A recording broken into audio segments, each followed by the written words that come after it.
Alrighty, I think we're live.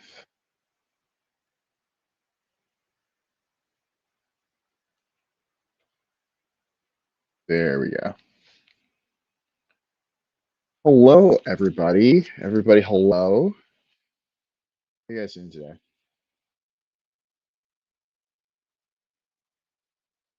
We'll give it like a minute or two.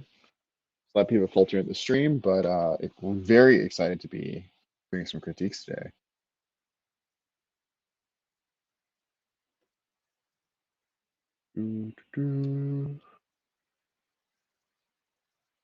Like this, cool.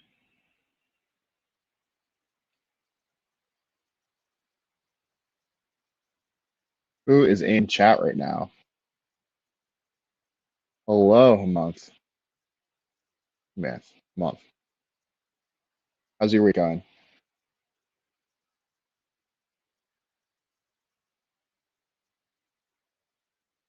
Hello. Long time no see. I feel like it's been like a month and a half that I got to do one of these. I've been on the road for work for like a month, just like all over the country, doing some crazy shit. So it's nice to be back in town on one of these streams, hanging out. Happy Friday to you too, Paula. I know we call this Whetstone Wednesday, but low key, the Friday, Saturday streams, way better. We're relaxed. The week's over ish, you know. And Aaron, I want you to know that I am a huge fan of yours as well. Can you guys hear me okay, by the way? I am on a different mic headset situation than normal, so just want to make sure. It's going great. It's going great, Roy. Audio's good. Excellent. Awesome. All clear. Excellent. Thank you guys. We don't actually have a ton of critiques today, so let's see how many we got. We got 1, 2, 3, 4, it's like 5-ish, and that's if someone gives me access to their doc. So the more questions you guys have, the more stuff we can kind of dive into. So feel free to ask stuff. Be a little bit more intentional today about questions and answers, but yeah, let's hop into it. Welcome, if you've not been here before, to a Whetstone Wednesday, but actually Friday stream. We're going to critique some copy submitted by you guys today, and yeah, we'll talk about how to make it better, stuff to improve, stuff to look out for, maybe learn a thing or two. Yeah. So, first piece of copy we have is from this person credit from Mr. No. This is a dentist landing page. Context. This is a landing page they wrote, created in GHL for a dentist to help him get more appointments, clients for his emergency dental care service. So, emergency dental care. The landing page purpose is to convert Google Ads traffic into click and then phone calls. The landing page is targeting local audiences living in Luton and Dunstable only, which is about 1 million people in audience size, which is what Google Ads told us. Cool, great context.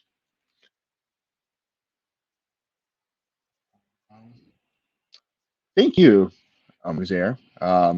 It's so helpful to know that these videos and streams actually help people. And yeah, I hope you're doing well and learning lots and actually able to apply what you've learned, because that's the next step.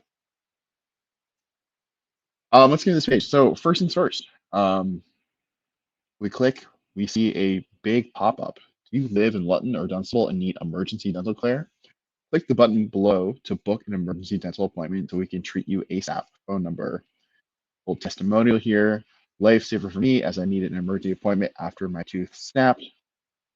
We got some bullets. Service. We'll make sure to be as gentle and painless as possible. 0% interest payment plan available so you can spread the cost. Free parking available. Out of hours appointments available in the evenings on Monday, Thursday, and Friday. And same day appointments available Monday through Saturday. This is cool. I can't recall the last time I've seen a landing page like this have a pop-up immediately, and it feels like a cool disruption. Let's take a step back first and just think about, like, okay, what is a service? So this person is providing dental care to people who are having an emergency. So think you bit into something really hard and your tooth snapped, or you're playing soccer and someone kicks a ball into your face and you're like, oh God, my mouth. And so the kind of person who's going to be looking up emergency dental care is somebody who is going to be having a bit of a moment and wants like quick, reliable care that they can access easily. And so first things first, access, physical access. This is something you cannot buy online. And so the first thing they need to know is this available where I live? And so calling out, do you live in either of these places and need this care, is a great signal thing. And then immediately from there, okay, do you need this thing? Here's a button to get you the thing that you so desperately need in this moment. I like the testimonial here, just giving that person the extra reassurance of yes, they can help you for this thing that you are probably also experiencing. 5-star review, great. And then the bullets too, just to kind of help get over those pain points that someone might be thinking about. So you've broken your tooth, you're panicking, you know you need to get it fixed. First things first, saying, hey, it's going to be as gentle and painless as possible, so we're not going to make you hurt more. Cool. There are payment plans available, so cost should not be an issue to you getting the treatment you need. Free parking available. I very rarely see this mentioned, but if you are going to have to drive to a place, the last thing you want is to be like holding your mouth because you're in so much pain and then realize, oh no, there's nowhere to park. And then you're driving around the block for like 15 minutes looking for a place while you're struggling, and it makes everything worse. So this is actually low key a really cool thing to say. And then out of hours appointments and same day appointments. So just, no matter what time it is, you can get, this is available to you. And so if you're seeing this page right now, we can get you help right now. Really cool things to call out. I think I would rearrange some of this a bit. I would put these bullet points up here first, because if someone needs care, the list of like the order in which they're going to be thinking about this is like, okay, one, does it do the thing I want? So emergency dental care, you say this like very clearly up here. So yes, we have it. Two, is it where I am? Okay, yes, we're saying this town. Okay, cool. So I know it's where I am, and so I can get what I need in the place I am. Before you're worrying about like how good is the treatment, you're gonna be thinking about, okay, like, is it gonna be affordable? And is parking gonna be available? Are they open right now? So I would move all of these things up to here first, and then have this testimonial like right down here underneath. Because of like how much space you have on this page, these bullets are only going to take up like this much or so room. And so even when this person preloads this page, they'll see like this quote, lifesaver for me as I needed an emergency appointment after my tooth snap, 5-star review.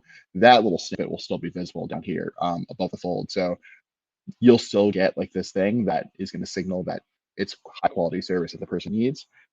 But make sure that you like add those other very, very relevant things up first so that someone doesn't accidentally miss them. Cool. We're gonna click out of that.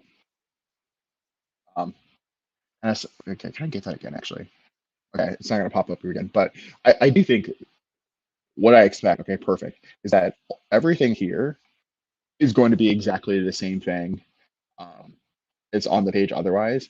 But the really cool thing about this format is that it's popped up as this really condensed, like information dense thing that has a very direct call to action in the middle of the screen. And so someone can ostensibly click in, see the stuff, and just like within 30 seconds, click this.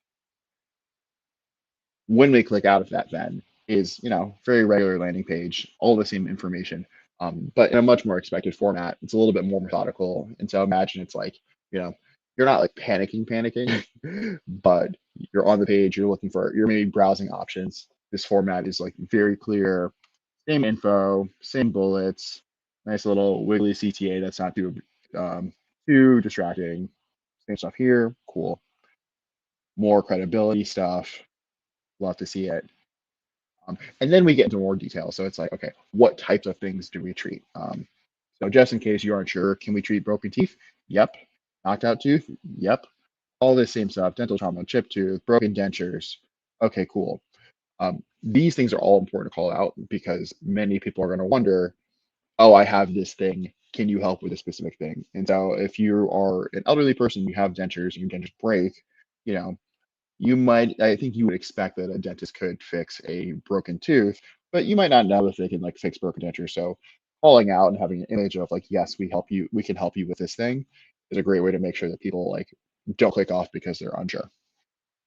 Um, I would make sure that if it's not the case, these like keywords are included in the image descriptions so that Google Sliders control them so that when someone searches like, emergency dental care, broken dentures, that you're still getting hits for this website for those terms. Because if this is just like an image with no description, it's not gonna, and there's no text also saying that, then you're not gonna get that traffic. So just make sure, like, just do yourself a favor and make sure that that's in there in the code. After that, we have a nice little CTA. Don't wait around because it could be urgent. It might get worse. So book your emergency appointment now. I would like, I think you could tighten this copy a bit. Instead of saying don't wait around because it could be urgent and might get worse, I would say if someone's on this page, it's probably already urgent or like it should be urgent. So say, I think it would be better to say, don't wait around because, or don't wait around until it gets worse, or don't let this urgent problem, become something worse. Get treated now so it doesn't become worse. Book your emergency appointment now. Cool. I don't think you have to say emergency appointment now, but it's probably fine. I'm just thinking that in you could say book your appointment now, or like, you know, book anytime now. We're open all the time.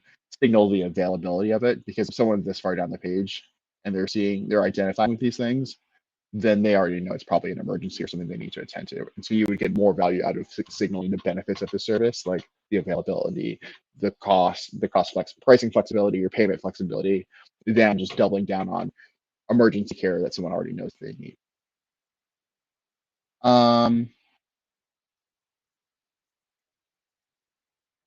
oops, sorry. Yes, for SEO.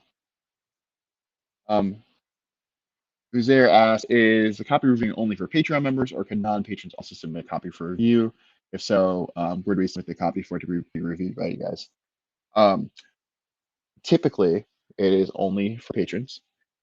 Today, because we don't have very many submissions, if I finish a little bit early, I would be willing to take maybe one or two non-patron submissions, and I will decide where I want those to go at that point in time. So if you guys in the chat have a copy that you want maybe me to take a look at, get it out, get it ready, be ready to drop a link, and we'll check it out. Maybe, no promises. Hold up one second.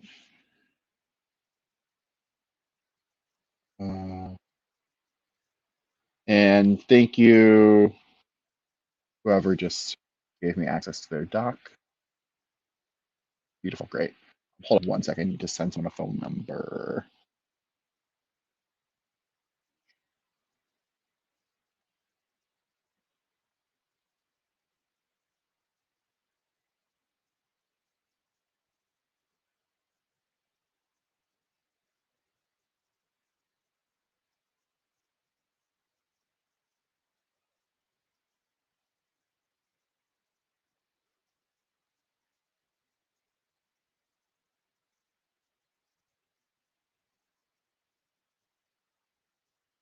Okay, cool. Thank you.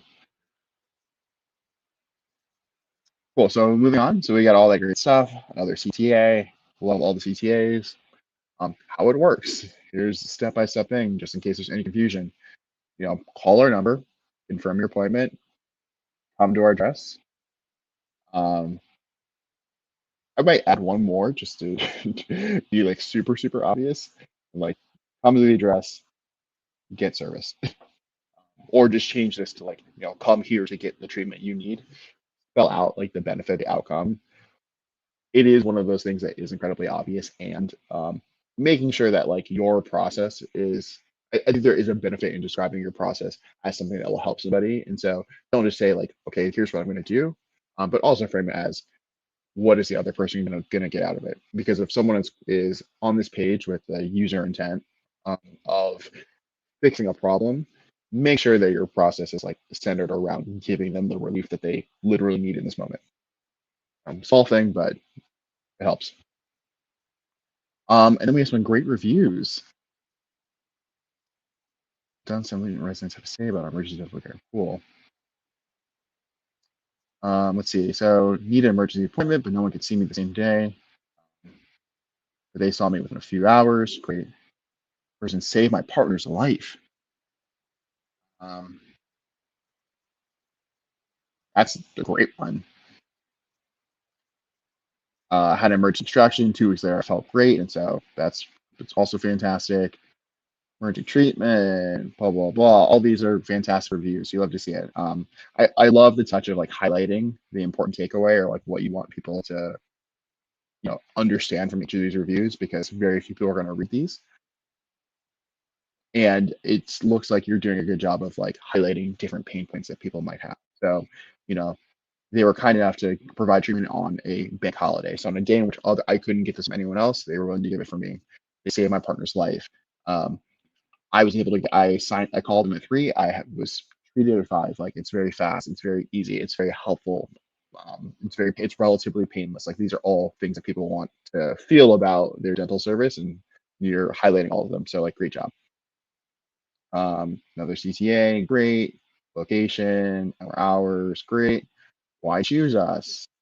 Now we're getting to the point of the page where it's like, okay, now we're just throwing stuff at the wall. Cool. Um, so 50 years of experience. Cool. We're 0% interest payment plan, same day appointments, out of hours appointments. We have this technology for 3D scans, free parking, state of our facilities, no judgment dental care. I love this. Great. And then we have some like payment stuff. Cool. Times. What can I expect? Great. And frequently asked questions. Cool. Cool. Fantastic. I think this is a great page. I love what you were doing with the pop up. I think that's really cool. It's a way to like focus someone's attention as soon as they get on the page. If they click out of it, of course, there's all these additional details that could like help somebody really identify that this is the service that's going to help them. And yeah, it's very successful. Do you have any other questions? No. And Mario wants to know: did you just also design the page? Oh yes, and you answered in chat. So cool. Before I move on now, is there anything else we should talk about with this?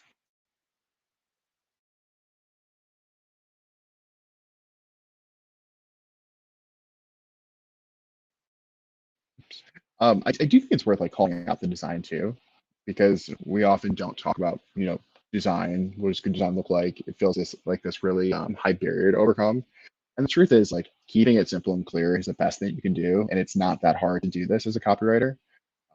So simple headline, some bullet points, a button, some images over here, a little grid of images with the headline, and some tiny amount of copy just saying what the stuff is. 3 boxes, like this is not that hard to do. And so when you guys are making spec pieces, a great way to elevate that from like, okay, I can write the copy, to I'm able to show somebody how my work can look and how that work could look like for their business. Taking a little bit of extra time to do this, even for just a couple pieces of your copy, is a great way to elevate your portfolio from like, oh, this person like can literally do the job, to I can imagine working with this person. I can imagine what their copy will do for my business. So a great thing to take the time to do once you're at that step. Do you think running Google Ads to that page would be viable since it will only target 2 small towns? Yes. And this is exactly what you want to do. So you Google like Google PPC ads targeting these keywords, because it's 2 small towns. Um, or buying ads for these places is actually going to be relatively cheap. And so if you're trying to index on like emergency dental care, that's going to be it's going to be much more expensive than emergency dental care button or emergency dental care, um, whatever the other town was. Oh, please, Dunstable. And so that's actually a great way to bring down your costs.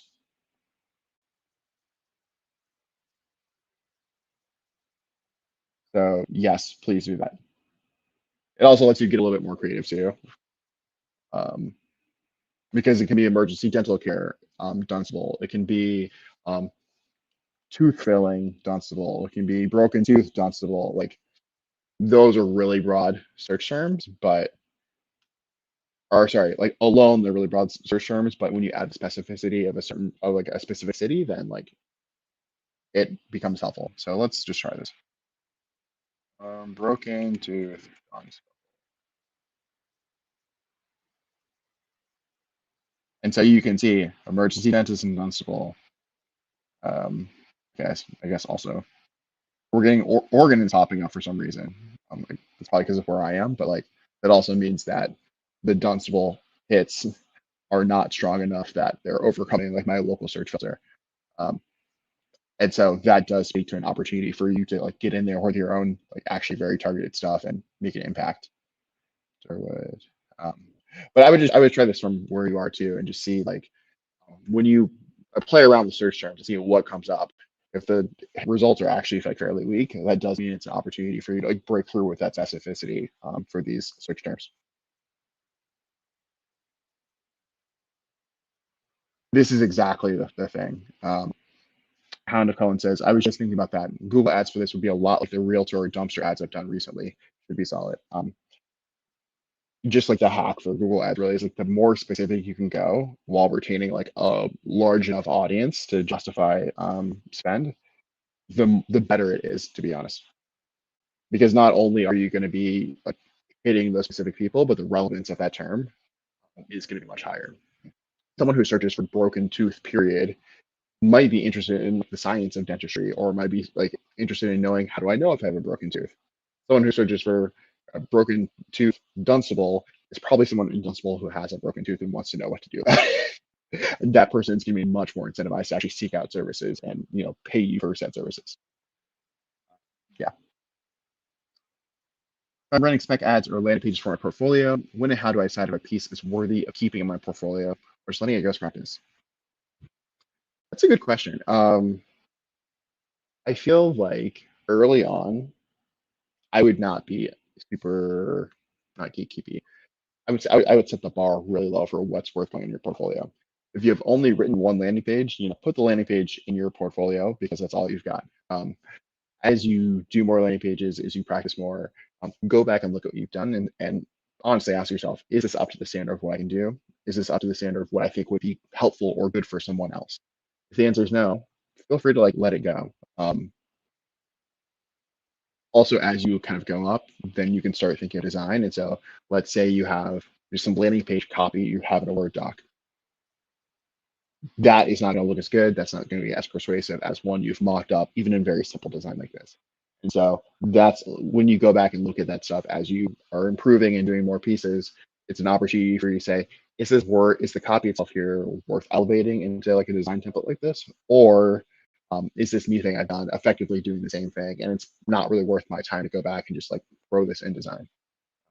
It's hard to know. It's hard to say like, you absolutely should or shouldn't, but really just give yourself a lot of grace early on.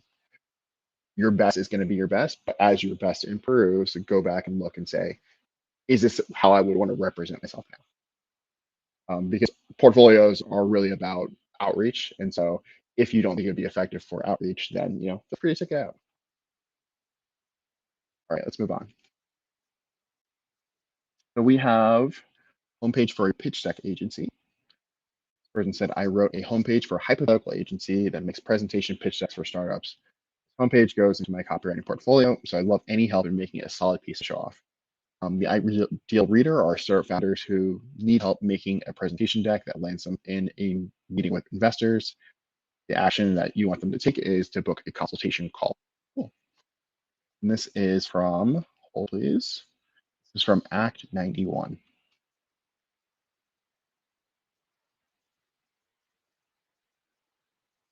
So what do we got? All right, so let's zoom in a little bit.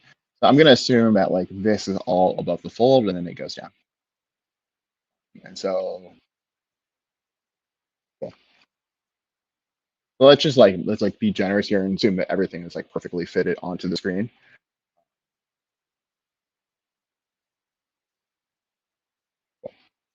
So at scale, a pitch deck agency about services, case studies, resources, get started.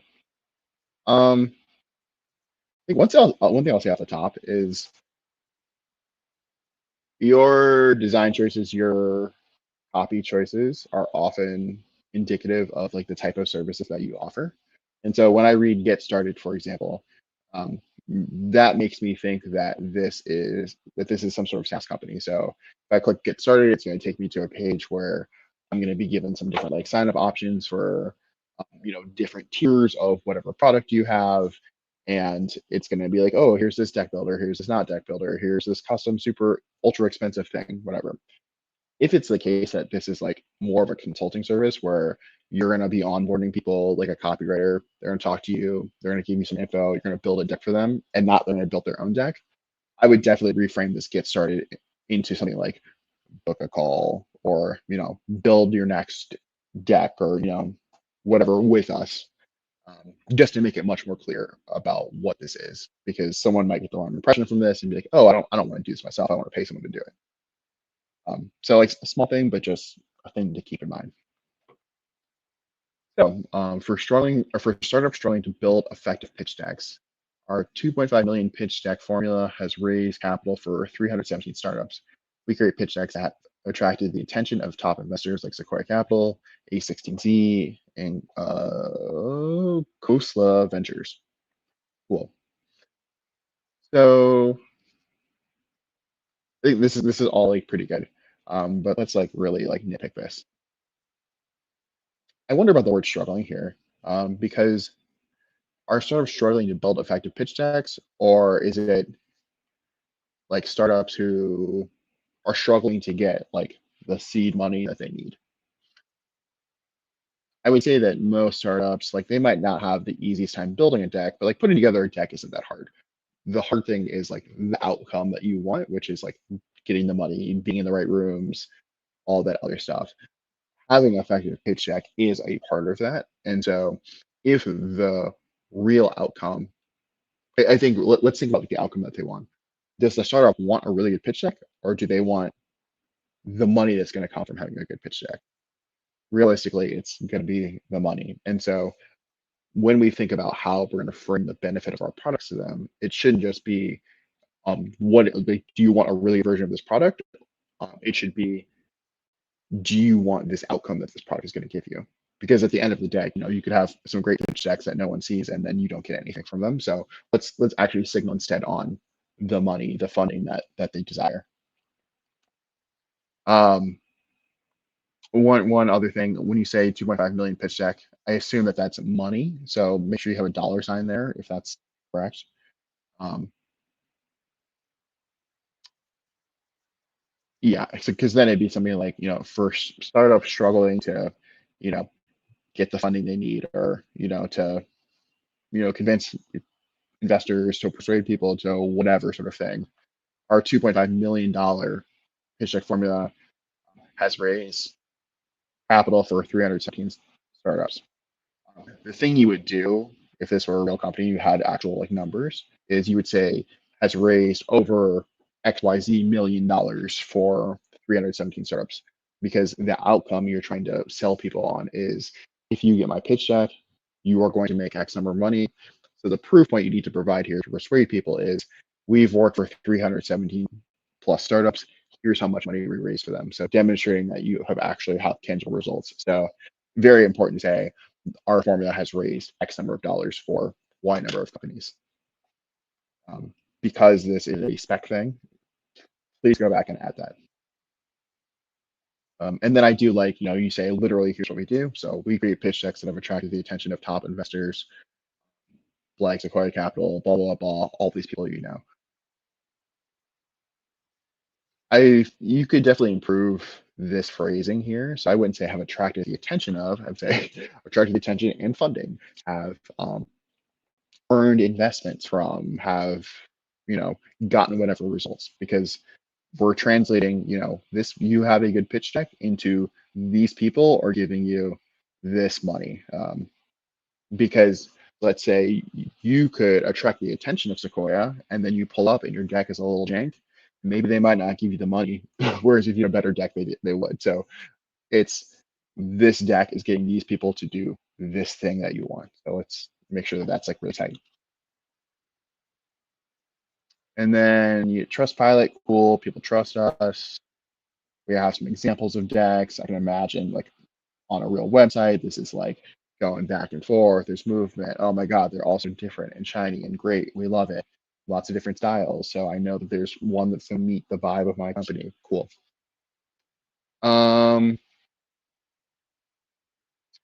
And here are some clients we've worked with. So you've seen examples of our work.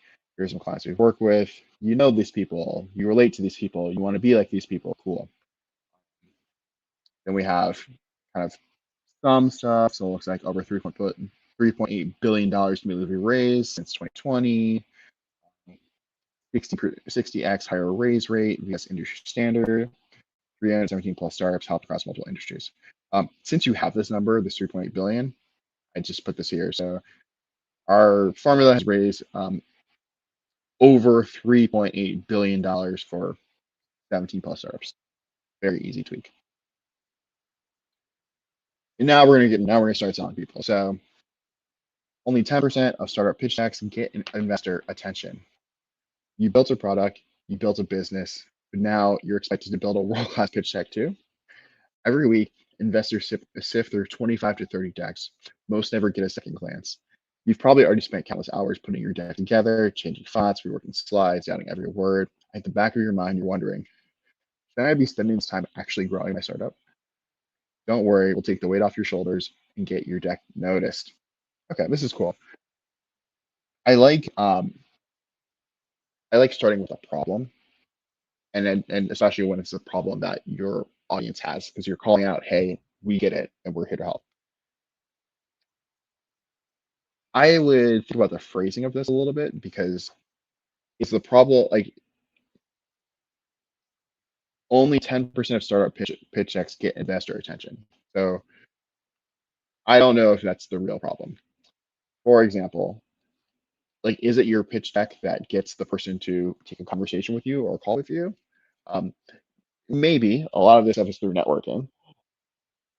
A lot of it is like you're showing them the pitch deck in an actual, conversational setting. And so the thing isn't that 10% of pitch decks are getting attention.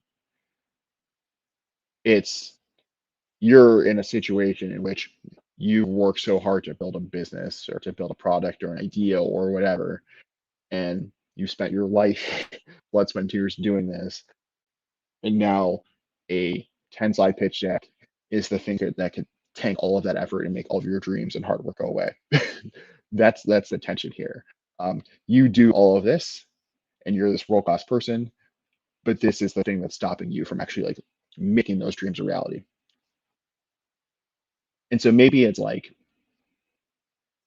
you could do a very simple 1-2 of like, you've spent years of your life building to this moment. Don't let a pitch deck stop you from like fulfilling your dreams, or don't let a pitch deck get in the way of all of that. Don't let a pitch deck like be the thing that like makes everything go away. Um, I like this setup, this line setup. Instead of saying, but I wouldn't say end it with like you're expected to build a world-class pitch deck too, because this task compared to these two things is actually pretty light. But I do think there's a very real thing of like, you spent all this time and energy building a product, building a business. You don't have time, you don't have the bandwidth, you don't have like the very specific design skills to do this thing. And so, how is it that we're going to get this problem or this task out of your way? I do like pointing out just the sheer volume of these that investors have to sift through, because what it's saying is like, it can't just be good, it has to be really, really good. And so it's making this task of building a world-class pitch deck appear increasingly difficult. And so if you're going to do that up here, you can't frame this in a way that feels anything less than like a massive hurdle to overcome for the person who's doing this stuff. Um, so I think, you built a product, you built a business. Don't let building a world-class pitch deck get in the way of like your vision. Every week, investors sift through 25 to 30 decks. Most never get a second glance. Um, you don't have the time to spend countless hours um, stressing over every slide in your deck, changing fonts, reworking slides, doubting every word. Um, your job is to build your business. Our job is to build you the pitch deck that's going to like get you seen over everyone else. Very simple sort of thing. Um, it also cuts down word length too. Oh, sorry, not word length. Yes, word counts. Sorry. What am I getting from this that we should sell the desired outcome or product? Yes, yes, yes, yes, yes, yes. And this will apply for pretty much any product.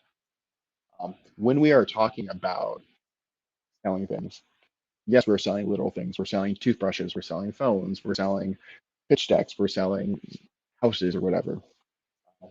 All of those are like literal things that someone will obtain. But what the person gets out of the product is not the literal product. It is the thing that the product lets them do. A toothbrush lets you have fresh breath so people at work don't run away from you when you go to talk to them. It gives you fresh breath so that when you go on a date, the person doesn't think you're repulsive and might, if you're very lucky, actually want to kiss you. A cell phone is a piece of metal, but it's a piece of metal that lets you work from anywhere. It lets you access entertainment anywhere. It's the thing that lets you listen to music on airplanes so you don't have to like listen to babies crying. I mean, it lets you take pictures and do all sorts of things. It is a gateway to a world that you want to experience. Um, a house is not just a place where you sleep, it's a place where you build a life, it's a place where you spend time with your family, it's a place where you get to cultivate a garden and live a certain type of lifestyle. It is the culmination and representation of all of the things that you've been working for and like slaving over in your job for so many years so you can finally have this thing. Everything is more than what it literally is. And so when we're trying to sell people on the idea of buying a thing, we can't just say, here's a toothbrush. It's got this many teeth or bristles or whatever. It's, hey, this is the toothbrush that's gonna like, make it so you have the best breath ever. Hey, this cell phone is not like any other cell phone. It has this great camera so that when you're recording your baby walking for the first time, you'll see every little detail. Um, you'll never forget your grandmother's freckles. It is making it, it is giving people, it's telling people like the dream of themselves that they've always wanted to have. And so it's really important that we don't forget that because as soon as like the phone just becomes a piece of metal, it's a thing you call people on, it's a thing you email on, anyone can get that with any product. There are alternatives. You can do mouthwash instead of toothbrush, but you can't replace like the dream that people have. And so one of the biggest hacks for writing good copy is being aware of that and then writing about the product in a way that it like ties or connects to those deeper desires that people have about their lives or about the world. Some really interesting categories to think about this in are like insurance or home security systems, things that happen to people's like deepest fears about what could happen to you and what you do in the aftermath of something happening to you. You know, lots of people get in car crashes, but like when you've gotten in a car crash, the last thing you want to think about is like, oh God, how am I going to pay for a new car? That idea of not having to worry about a thing is very, very powerful. And so if you look at the category of like car insurance, a lot of it is like, okay, well, you don't have to worry about this because we've got you covered. And that's like a really powerful thing for people who are worried about what could happen to you, them in the world, or worried about what they have to lose.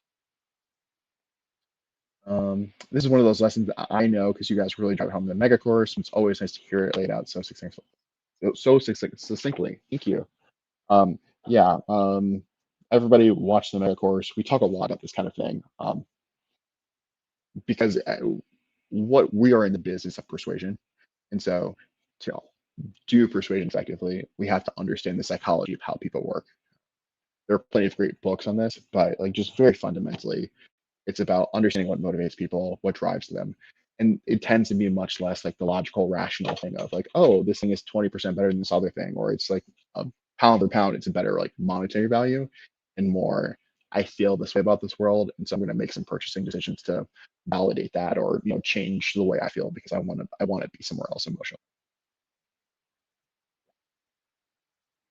And so that's why we're selling pitch decks.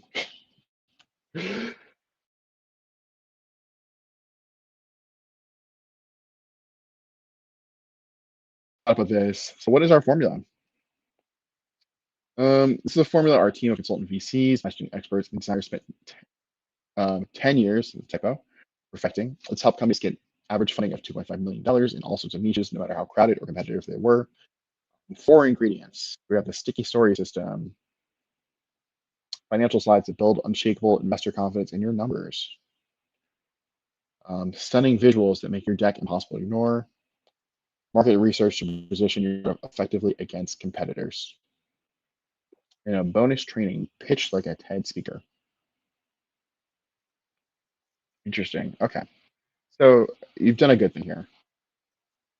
I'm a little skeptical of like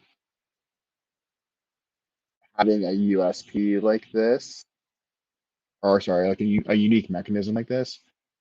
Sorry, and what that means too is like a unique mechanism is like your sort of take or like selling point on what makes your product different from every single one from all your competitors. And so for scale, it's this $2.5 million pitch deck formula. And so they're saying they have some formula that's going to let you do something that no one else can do for you. And so this section is laying out what is this formula. I think if you're going to do, it's okay to do this. I think it can feel a little not cheesy, corny, but like saying you have this like really special thing kind of elevates it and puts it on a level where it's like it's going to be subject to much more criticism. And so, as soon as you say I have this 2.5 million pitch deck formula, now you're accountable for, producing pitch decks that actually generate $2.5 million in funding. And then your clients are going to hold you accountable to that. And you can't control so much of what happens for them. And so, is that really a promise you want to make? Because you can still sell on all four of these things that go into this formula without calling it this official formula, is a thing to keep in mind. That is a choice you get to make as somebody who has a business, as somebody who's in charge of messaging. I'm not like in the VC world, and so I don't know how people sell these things. But from the perspective of somebody who works with like some incredibly talented designers who do freelance and do side work, what goes into design, the thoughtfulness is all of these things that you're talking about, and to people who are purchasing design at this level, they don't need to be sold with a unique mechanism like this because these are the things that they're actually looking for. It's very specific things within the deliverable itself. So they're going to want to know, can you help me tell my story? Can you make my financial slides not look boring and actually instill confidence? Are you really skilled with the visuals that bring to life the vision I have? Can you make my market research like look good or effective, or can you demonstrate why we're so much better than everyone else? That's what they want. And so you don't have to do all of this stuff here. And so if you wanted to, I'm not saying you have to, but if you wanted to, you could just kill this whole thing and just be like, what's our winning formula? Why are we able to generate on average 2.5 or help our clients generate on average $2.5 million with their pitch deck? And then it takes so much pressure off of your product without actually like saying anything less. You're still making the claim about how much you generate on average, but it's just not like all this hanky swanky thing that everyone's making. Oh, what's the formula? What's the formula say?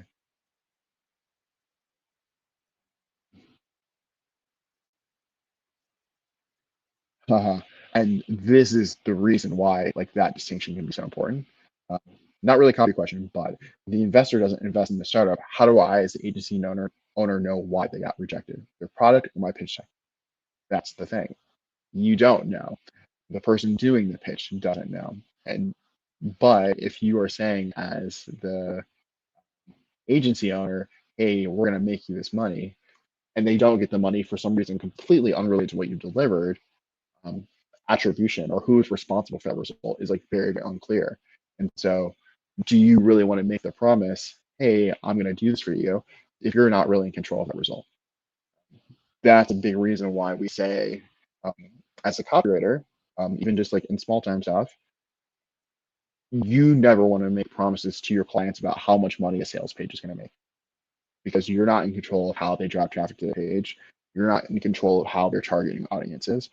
You have so little control on things that are really going to heavily affect, how that page performs, that for you to promise any sort of outcome for them is a really, really sketchy risk to take on. And that's like, even if you're one of the most talented copywriters in the world. So that is why we say that, and that applies not just to, a single landing page or whatever, but like entire websites or messaging frameworks or any of that stuff. So what do I suggest you keep removed from that section? So I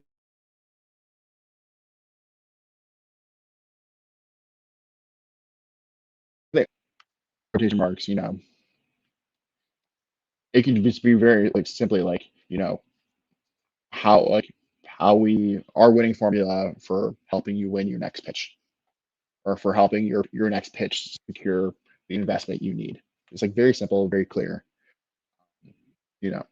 And you can even keep a lot of this copy here. You can say, over the last 10 years, we've developed a very simple formula. Or over the last 10 years, our team of consultant VCs, blah, blah, blah, have developed a very simple formula to get companies like yours the funding they need. On average, our decks tend to generate about $2.5 million in all sorts of niches, no matter how crowded or competitive they are. Very, very, very simple tweak. Up here, I would just change this to like, we build pitch decks that have raised over $3.8 billion in capital for 317 plus companies. Simple, simple, simple tweaks. So like, don't be afraid.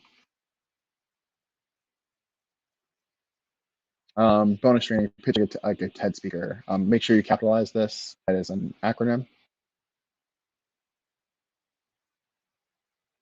And I might reframe it from like bonus training. You can even just leave it as bonus.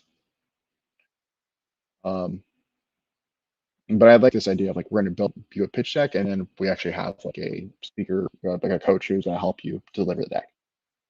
That's cool. Proof that we're about results and not about talk. I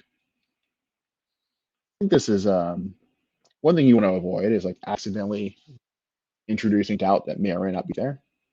And so this is like pretty good. And so it could be the case that most people who read this don't think you're all talk at this point. And so if you say proof that we're about results and not about talk, someone would be like, well, why would you just be talk? And then they start to think about it, and then they start to create some doubts in their mind because you've introduced that thing for them to worry about. Um, and so this could be like results we're proud of, success stories, case studies, whatever. And then, great testimonials.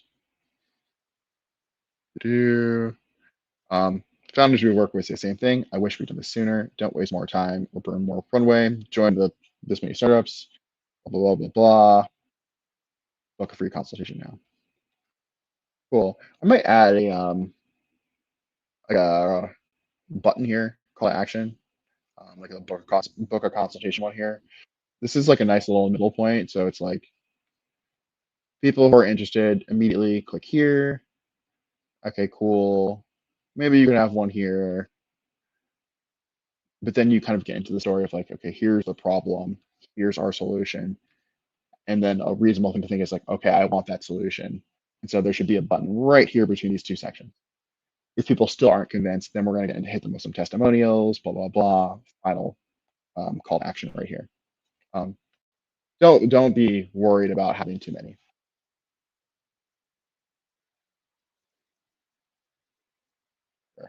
This is great. Don't create a problem just so you can solve it. Which is a thing that happens much more than you would imagine. But thank you for the quote.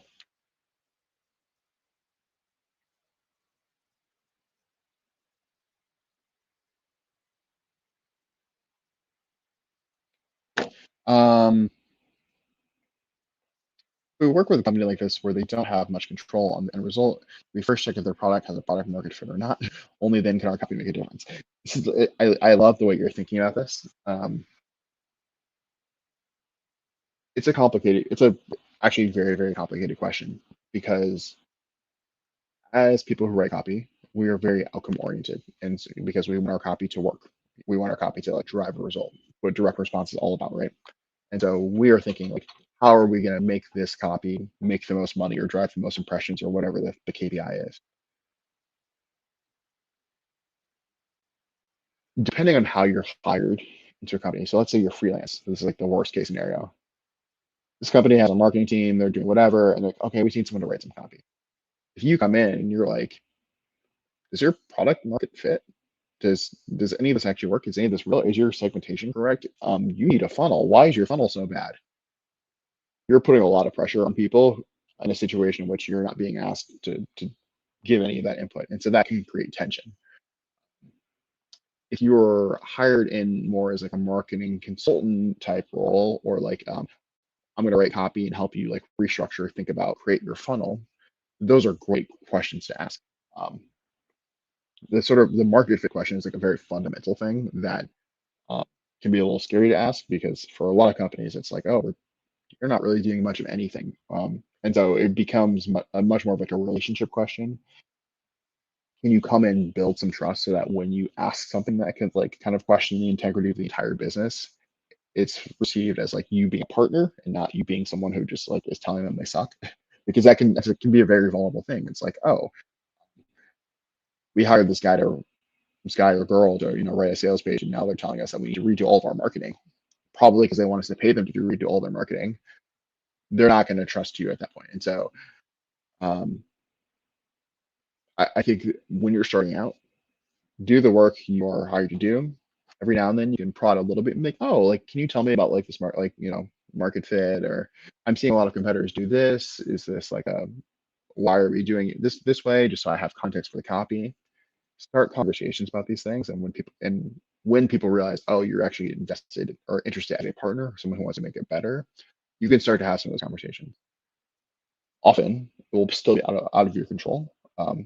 But you will occasionally find yourself in a situation where you asking the question, get someone to think about it. Um, if you're lucky, they'll invite you to have a deeper conversation about it. Sometimes they'll bring in other stakeholders. You're thinking about this the absolutely perfect, correct way. If you were running a business, all of these things are super, super important to consider, and they are very important for the efficacy of your copy. And we're not always in positions where we get to influence that. So be a little bit careful, but like stay curious. All right, next piece of copy. Um, so context is Facebook video ad for cat gut health supplement. Uh,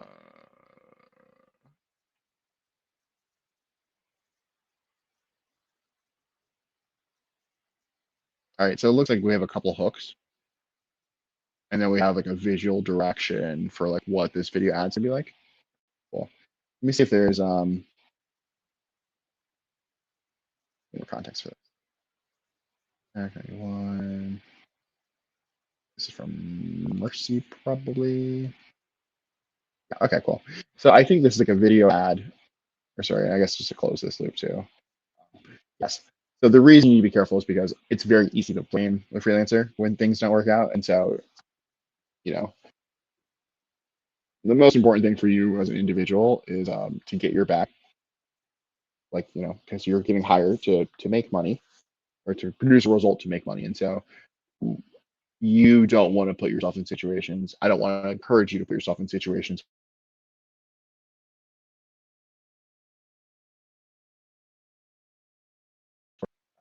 So yeah, and just have some things to start so you build a good reputation. Okay, next one. So we got 3 hooks for a video about cat gut health supplement. So hook 1, is your cat excessively scratching? Do you know why your cat is doing this? Try this if your cat is excessively scratching. I like do you know why your cat is doing this? It's a curiosity thing. It's like, I think people don't know if a cat is excessively scratching. Cats scratch. And so you're not necessarily thinking that it's a problem per se. And so this one is like, does your cat have a problem? And this one is like, try this if your cat has a problem. Whereas this is more like inviting somebody to like see something that they see all the time in a new way. Um, and so let's say, you know why your cat is doing this? Excessive scratching could be a sign of a gut health issue. So there's an easier solution to help your little friend feel better.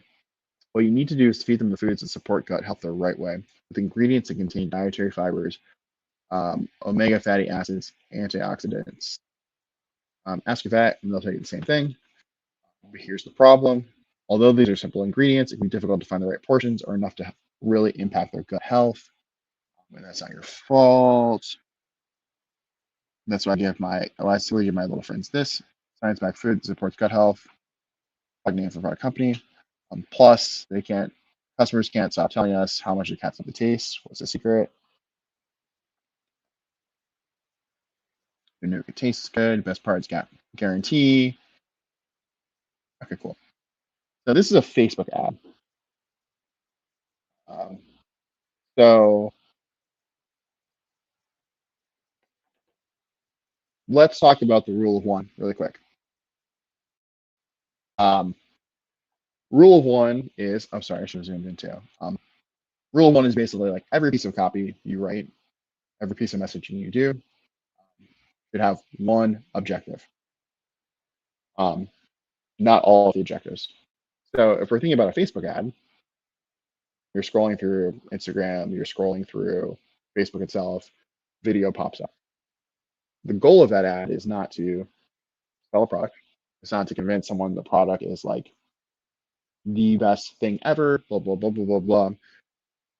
The goal of that ad is to intrigue someone enough that they will click to a page where they can buy a thing, be sold on that thing, whatever. Um, and so the pressure that we have to put on that video is not, is it going to tell somebody everything about the problem and the solution and why they should buy it, why it's the perfect thing? It's, will it get them to click to the next page?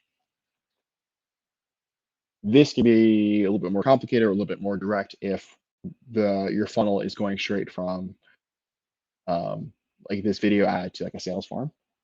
As it's like, and that's not super uncommon. But even in that case, the most important thing is like kind of hook somebody first and intrigue them, um, get them interested in and invested in the problem, and understand it in a new way, and then get them to click so that they feel like the reason they're clicking is because there's like a new solution that's been like kind of presented to them for something they didn't realize was a problem before. So if the question is, do you know why your cat is doing this? The reframe we have to do is, your cat scratching too much actually means that they have like a gut health issue, and that's something that's worth you.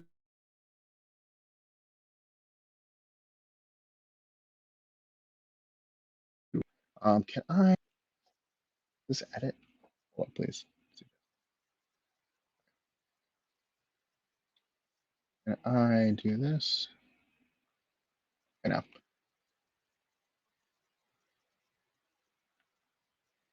All right, so I think what I'm going to do is just right under it. So let's say we start with like, do you know why your cat is doing this?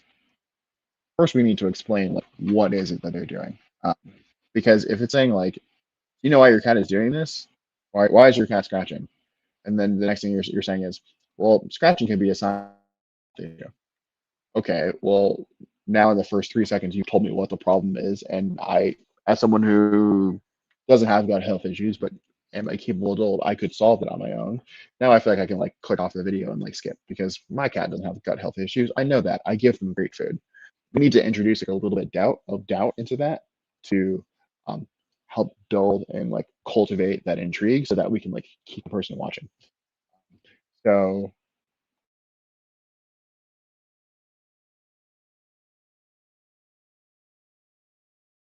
to accept, or sorry, exception can be a sign of a gut health issue. We need to first do something like, do you know why your cat is doing this? Um, um, like, this is bad, but like, you know, every cat owner has seen their cat scratch like this. Um, every cat mom. seeing their cat scratch like this. Um, but the real, but the truth is that um,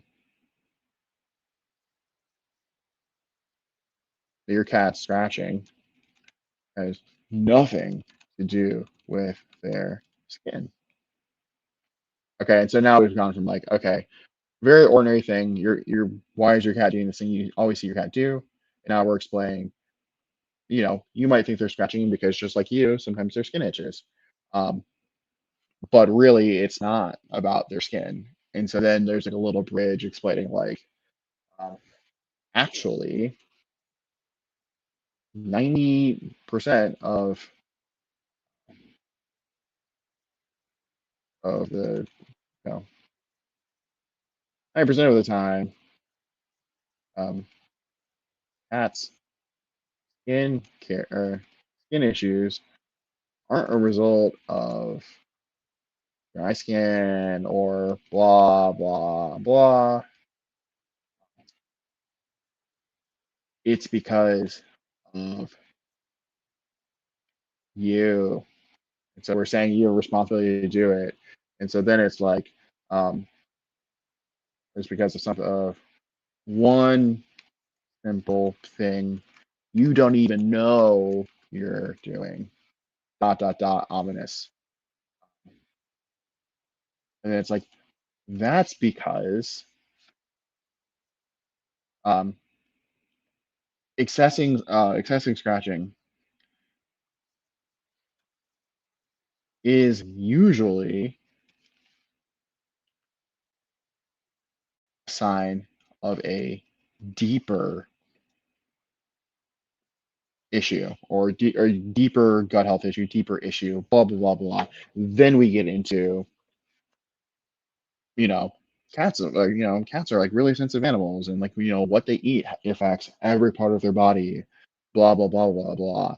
And so when your cat is scratching like this, it's not because, your house is too dry or they rolled in something weird or your cat just likes to scratch. It's because the food you're feeding them is upsetting their really sensitive, you know, internal systems. Now we've turned this problem from like, oh, this like very simple behavior into an indication that you as an owner are doing something horrifically bad to your cat or whatever. Might not be that deep, but we have to put in this work to transform this thing that everyone's like, oh, my cat's just scratching, into actually your cat is like doing this in response to like your bad choices as a pet owner. Now I'm a little bit more invested. Now I feel like, oh shit, maybe I should do something about this. I don't want my cat to be itchy because of me. I love my cat. Of course, I'm giving my cat more food or different food. Um, and so then from there, it's like, okay, sure, gut health issue. Um, I think you should talk a little bit more about like those gut health issues and what's important or sensitivities and, you know, the balance of dietary stuff before you get into here's the simple solution. Because if you say there's this huge problem and there's an easy solution, you haven't let any of the tension build. You haven't given someone the time to worry about it. Because if it's like, oh, you're killing your cat, but just click this button and they'll be fine. It's like, okay, sure, but I'm going to be very skeptical. So like, let's draw that out. Let help me understand it more. Bring me in so that by the time you say there's a simple solution, I'm really craving that solution. If that makes sense. Um, and I think you are doing a good thing here, where it's like there's gut health issues. Here's the sort of balance, blah blah blah blah, and like even your vet would tell you, great credibility, we love it. Um, but here's the problem. So we're saying there's a solution, there's a balance, here's the science behind it. The problem is though, is that although these are simple ingredients, getting the right balance for your cat is really difficult. Um, because most cat food doesn't actually accommodate this or isn't thinking about this problem. Um, from there, that's when you get into. That's why me and my team felt like we needed to create a better solution for the cats we love. we created this simple thing that's like designed so it's specifically for your cat, blah, blah, blah, blah, blah, blah, blah, blah, blah. It's a science-backed food that supports gut health, yada, yada, yada. Um, all this great stuff, benefits for cats. Describe the transformation. So, my cat went from scratching constantly to their furry, friendly, happy self that loves to like cuddle me. Great.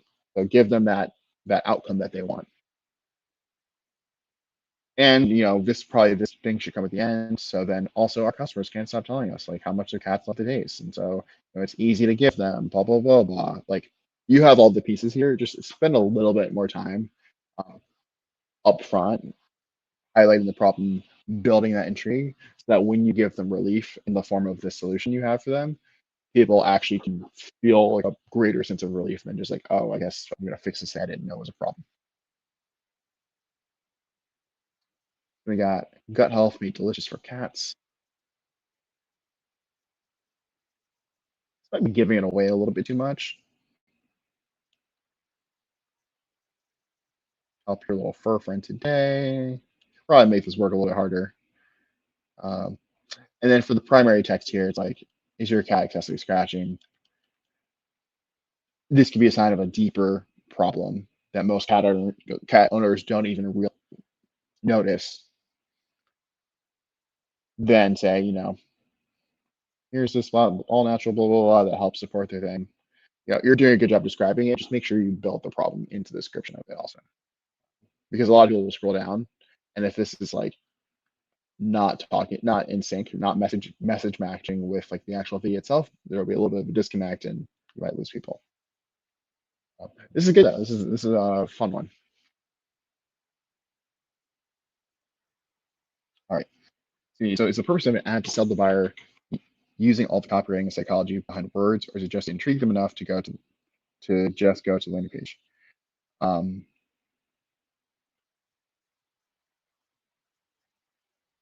the answer is like yes to both. If it, the way I would think about this is that when we're talking about direct response copy, we're talking about writing words that get people to do a thing, do one thing. Depending on where that copy exists, the copy cannot get someone to do something very far away from it. So let's say I put up a billboard outside your house. It's like, ride the world's biggest roller coaster. It's fun. No matter how good that ad is, it's not going to help you ride the world's biggest roller coaster because that might be like 17 hours away from your house on a different continent. So what that copy should be doing instead is like, hey, buy a ticket now to go to a place. And then as you get closer to the theme park, there's gonna be signs like, oh, hey, here's the sign for this, world famous roller coaster. And like, okay, but like the call to action there is not, hey, get on the roller coaster. It's, hey, go to where the roller coaster is in the park. When you get to the roller coaster itself, to make, hey, get in line to get on the roller coaster. You're gonna get to the front of the line to make, okay, now sit in the seat. So ride it, whatever. Every piece of copyright is guiding people towards that ultimate goal we want them to have. And just depending on where you are, the action we're selling people on to do is going to look different. It is all ultimately in service of getting them to buy something because we're, capitalism. But depending on where we are and what we need them to do, the emotional tools we're going to use to motivate those decisions are going to be different. So at the beginning, when things are still like very indirect or vague, or someone doesn't know what they wanted, you have to get them interested. You have to make them curious, which means we're going to use things like intrigue, curiosity, um, fear, to get them to be like, oh, I do wonder about that. Or, oh, no, actually, I didn't know it was a problem. I should really avoid that. I should look into this some more to get them to take that next step closer to the point at which we can get them to do the final thing. As they get closer, the types of appeals we're going to use are going to become more direct. So, you know, after they click the link at the end of the video, it's not going to be, did you know this is a problem? It's going to be like, here's how you can access this food. Here's the different deals. Here's the different plans. Here's, click this link or click this buy button to get a subscription, to have it delivered to your house, to whatever. At that point, you can be super direct because the person is invested in the problem and believes you. But at the beginning, it's like they don't even know it's a problem, and so you can't tell them just to buy something. It's all part of the same funnel, but just where you are in the funnel dictates what your copy needs to be doing.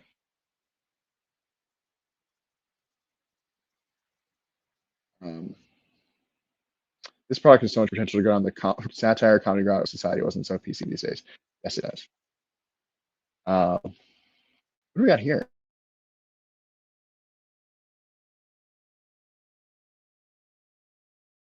Similar, we saw earlier about emergency dental care. And it's from Mario. It says, "Hi Rod, I hope you're doing well. My submission is a landing page for a service-based business. They provide expert therapy sessions for people with mental and emotional disorders such as anxiety, depression, etc. The traffic is coming from Google organic search and Google search ads. The call to action is to book a free call to determine whether help can be provided and ultimately to convert them." Um, Here's the actual website if for additional comments.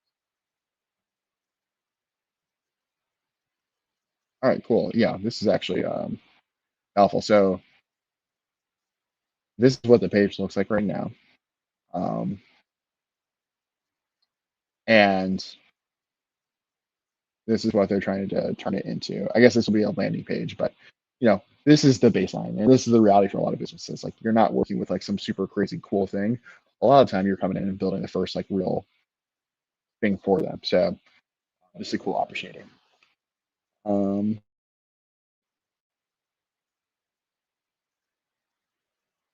yeah, Windows 98 ass website. I guess the last question on this other one. Should our CTAs and our unaware problem at whereas not direct them to the product sales page? It depends on your funnel. So like this is also why it's helpful to be working on the entire funnel of stuff or just know how it works, because the the reality is that like you're going to be limited to where you can show up if you want to sell a gut health supplement. And the only place, like not the only place, but like one of the main ways you're going to reach people through social media, meta ads, whatever. And so you have to show up there. From there, from like a ad on Instagram, does it make sense to take someone to one sales page, then take them to another sales page, to then take them to somewhere else? No, you're going to get way too much drop off. And so one of the reasons that can be so hard is because like you have to have these very tight funnels that are doing a lot of work. So the goal of like that the copy we read is to move someone from someone who's unaware of a problem to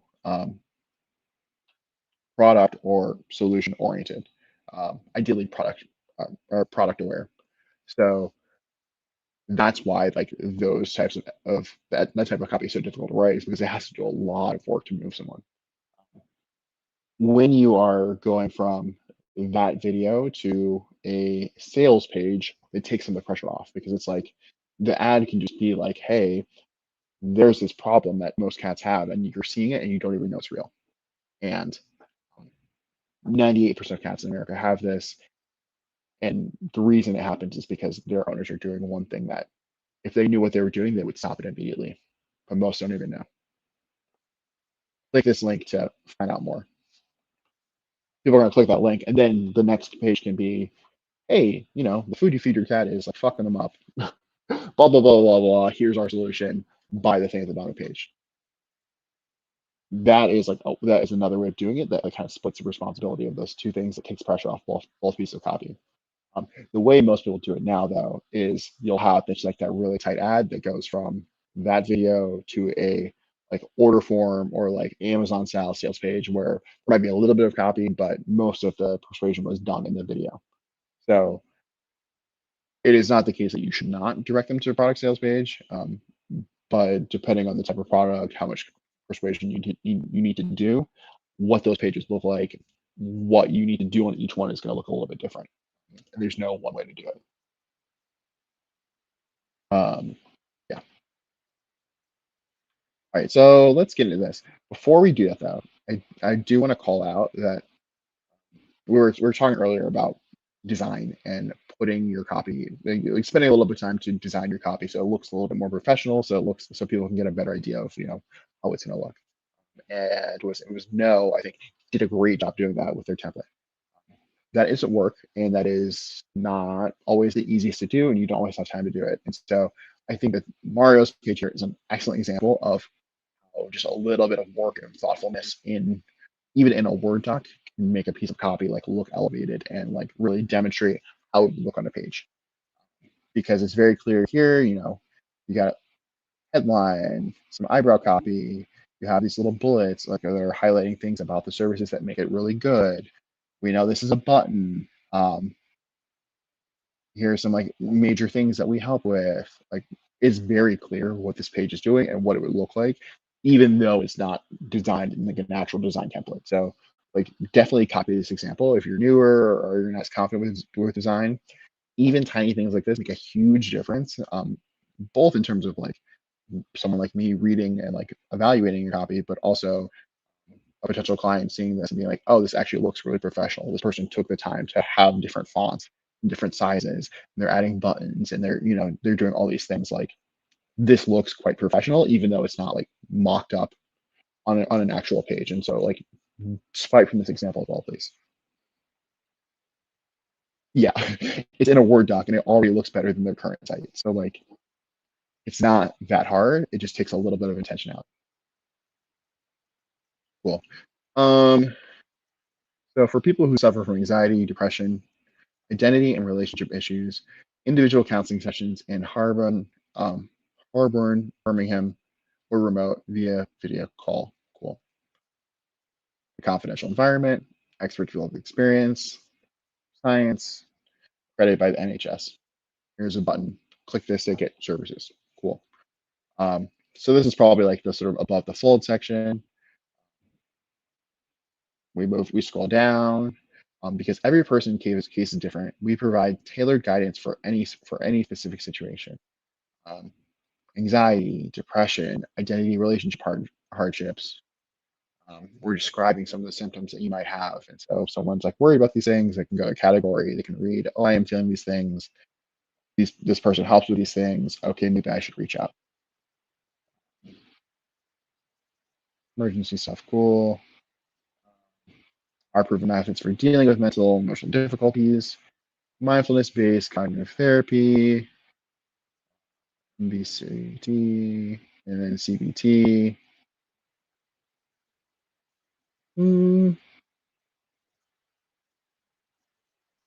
Okay, our process. So here's some more things. So how do you get service? So book a free call or consultation.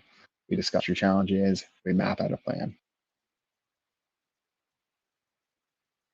You get service pretty quickly.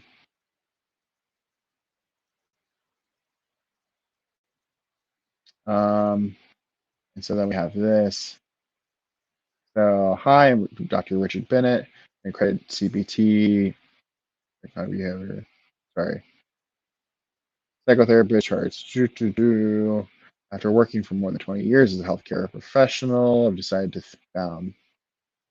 decided to found Ready to say I founded Think Psychology in 2015. Our team of 8 dedicated expert psychologists and psychotherapists offer a range of talking therapies for people who are going through emotional and mental hardships. You can be assured we're committed to providing. We got a little thing. Okay, cool. Nice. Schedule a free call.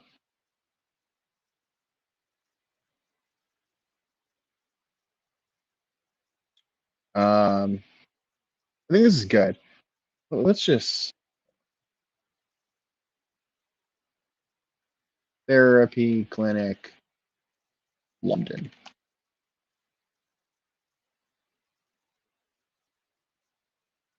I mean,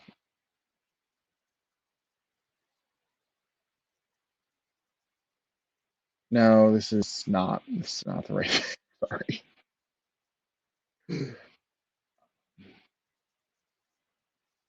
Here we go. Better. So let's look at someone else's website. Um, One thing we don't really talk about a lot, but is definitely a thing. So lots of service. We've looked at a lot of service-based businesses today. Um, When we don't talk about, what we should talk about more is like the level of consideration that goes into a purchase decision. So let's say earlier example, you break your tooth, you don't want that fixed like right now. You're in so much pain, it's inconvenient, you can't eat, you're suffering, you're like, oh God, someone please help right now. Not a lot of consideration goes into that. For something like therapy, though, it's not usually an emergency, um, in which case you'd be calling 911 or whatever. And it is something that's like very personal and it's very style based and there's a lot of figuring out. And I don't know what do I actually need help with. And so the amount that it takes someone to decide on the fact on booking a call, the amount of information they want is way higher.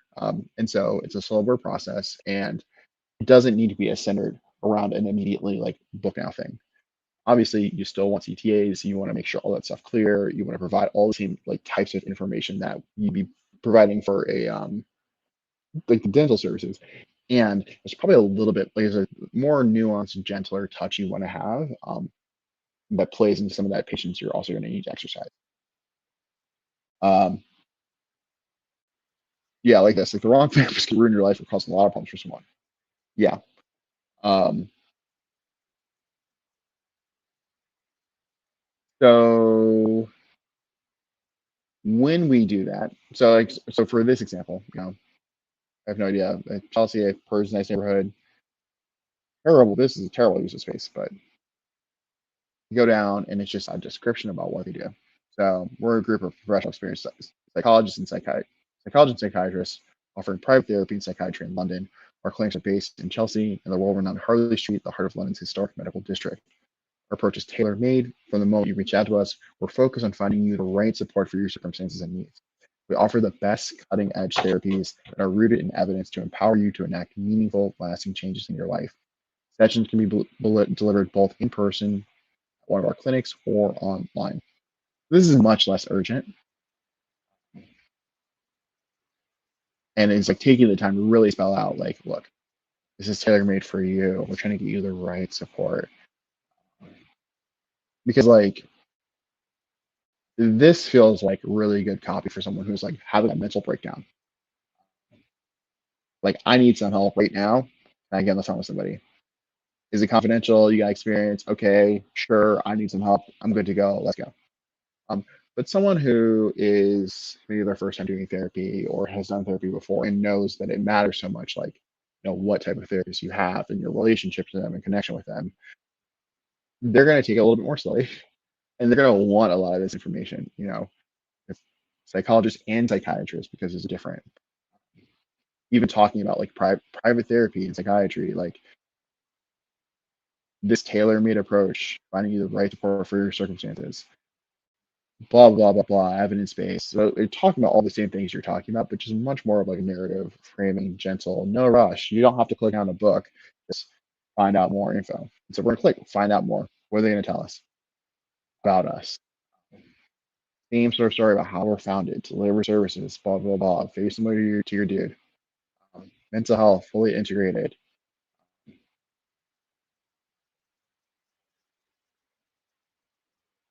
Very like bullshit, but not bullshit, but like this isn't like not doing much that like yours isn't doing.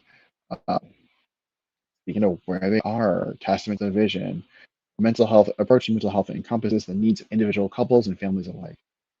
They do speak to some things like the nuances of neurodiversity, to family dynamics, blah blah blah blah. Just little signals that like they understand like some of the things that someone might come in for, or some of the like the specific things about someone's situation that could influence the type of therapy that they want to receive.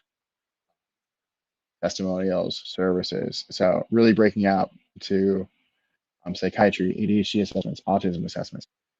Yours is very focused on like what type of problem you have, which is like good because therapy can help with all these things. Um, but someone who's looking for therapy services is probably looking for a specific thing. So is do I want to talk to a psychologist because I want to like talk through things? Is it I'm interested in a psychiatrist because I'm looking to get on medications or I think that might help me?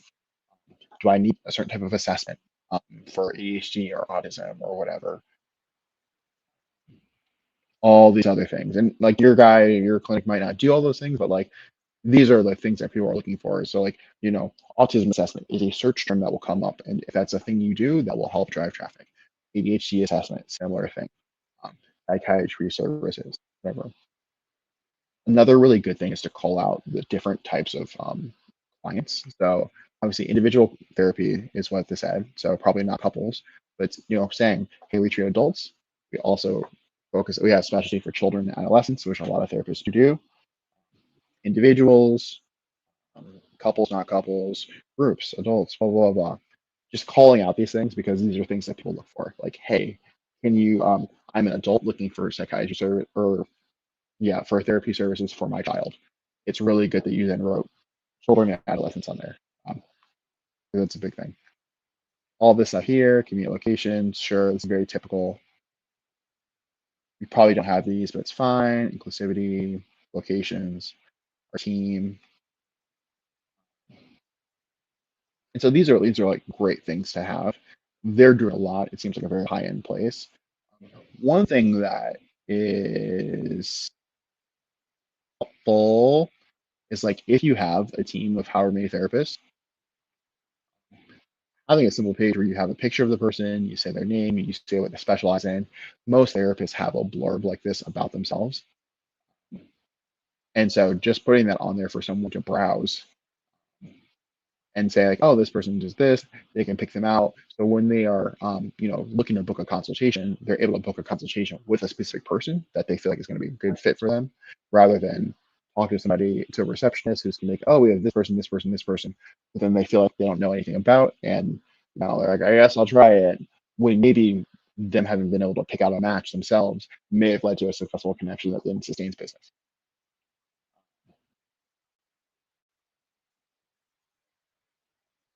It's something like therapy where the product or result isn't that tangible, with showing a 5-star review above the fold for seeing would it help with the conversion process? Probably not. I think if you are, you do that.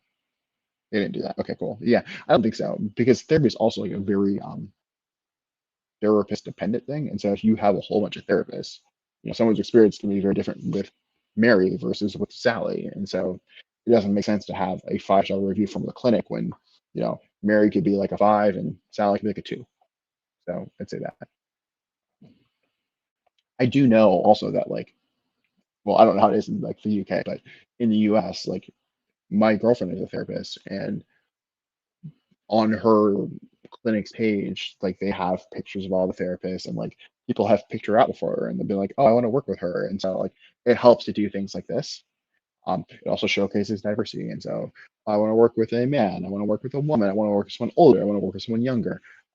This is just giving people more information about like, what their experience could be like and if it's going to be a good fit. So it's a good thing to invest in because not only is it going to be better for getting like those right calls or matches off the bat, it's also going to like lead to more consultations that are going to be sustained business. Because if you show up and your therapist is not who you want to be, that person's going to do a free consultation and you're not going to come back. And that was a waste of that therapist's time and it was a waste of your time. So like give people like more of the relevant information they need to get the services that they want so that your people can make the money that they need is a long way of saying. But other than that, I think like this is good. Like the actual design, like the setup of this, great. You're speaking to evidence-based stuff. Look at the other page. Like maybe some of this is like too much detail. Like the average person is not going to know what mindfulness-based cognitive therapy is, and so going into this much detail about it is like helpful. But if someone doesn't really know the difference between MBCT and CBT, is it helpful to describe the difference to them, or is that something that's going to be better done in like an individual setting once they've booked a consultation and are sitting in front of a therapist? Probably the latter, but some people do look for specific modalities, and so if there's a thing that, or if there's a page where you're calling out like, or a section where you're calling out, yeah, we have clinicians based in MBCT and CBT and DBT and all of this other stuff, that can be helpful, but that might be better for like individual therapists like profiles that they consider. Oh yeah, perfect. Yeah, and so you can link to that. And so I would swipe that other website I did, and instead of having like schedule a free call, I'd say like have this page go to like find out more, or like schedule a call with one of our clinicians. This then links to like that page of all the people, and maybe on that page you then have buttons that are like book call with this person, book call with this person, book call with this person. Even if all those buttons drive to the same receptionist or phone number, that person then knows, hey, I want to work with Sarah. And so when they pick up the phone, receptionist is like, hi, blah, blah, blah. They're like, oh yeah, I want to call with Sarah. That person then knows what they're signing up for. And you've also taken this off your homepage, simplifies it, and lets them speak to their individual like expertise. So that's like a cool thing. So let's see, what does their stuff like? About and so yeah, so they actually have it. They have CBT, ACT, supervision, and these are like all pretty good. So like that, the good thing about businesses is that like usually they have done a lot of the things that you need them to do. It's just not always in like the place that you're expecting it. So just like lean on them and take advantage of that, because that's great. Do you have any other questions, Mario, before we move on?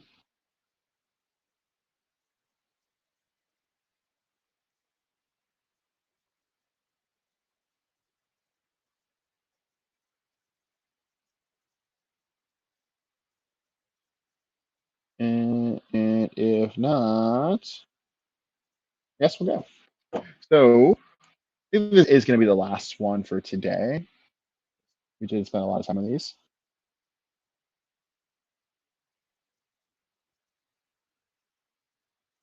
Um, so we got some context. This is from Luca. We're a self-service car wash supplier, providing some of the highest quality chemicals and equipment available on the market. Our primary goal is B2B sales, and the purpose of our website is to encourage potential customers to contact us directly. As most of our clients prefer phone calls and in-person meetings over online orders, our website messaging focuses on generating inquiries rather than direct sales.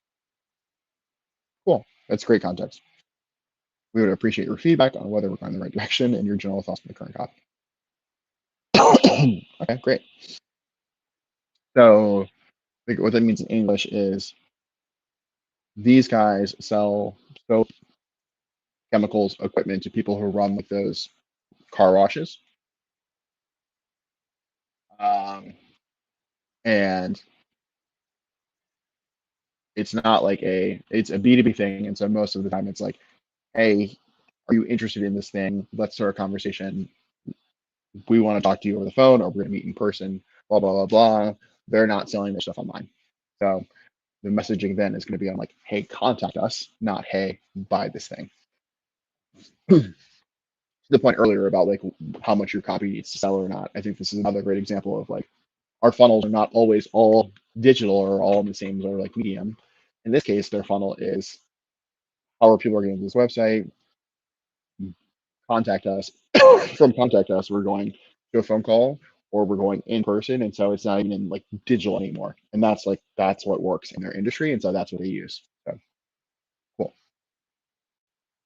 So we got a company, wholesale of top quality chemicals and equipment for self-service car washes.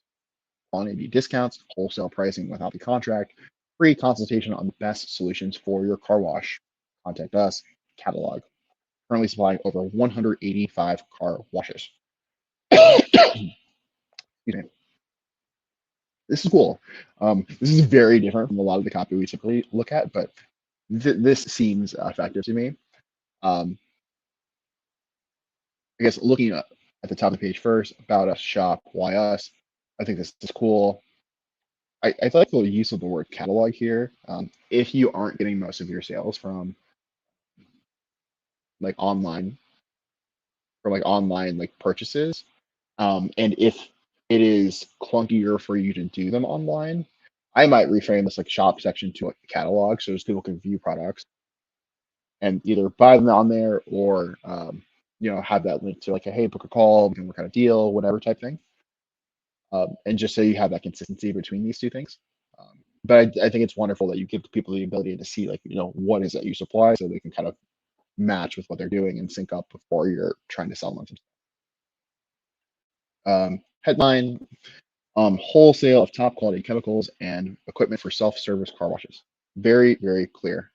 Um, I admittedly do not know much about this niche, um, but it seems like what you would want to do is very, very clear, which I think is always the most important thing.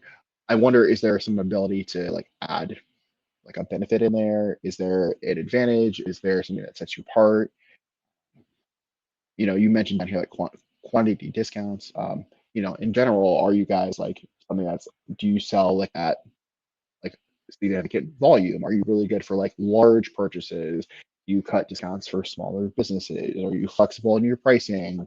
Something like that that like turns this from something that like anyone who sells these products can say into something that feels a little bit more specific to you.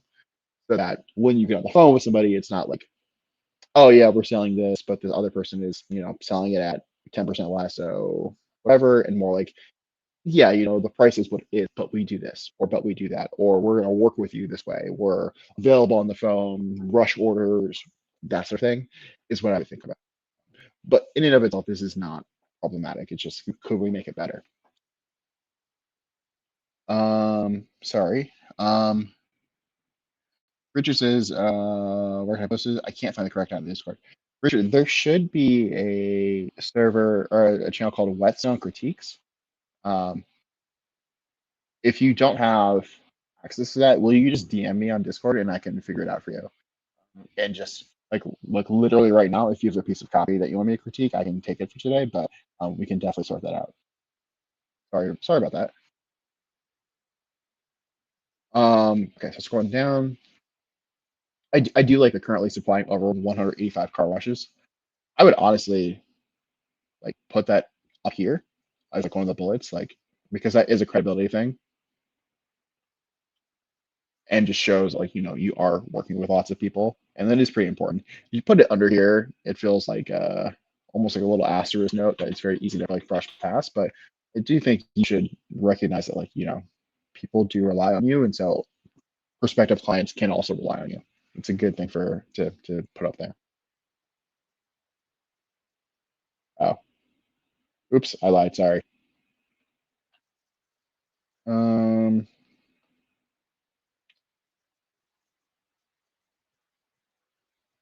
they had the competition with brand name. Quality secures loyalty with old customers and brings in new ones. Products that are compatible with all washing systems. The best price to quality ratio on the market for hyper concentrates with high dilution rates. These second two feel like good bullets. Um, this first one, I don't know.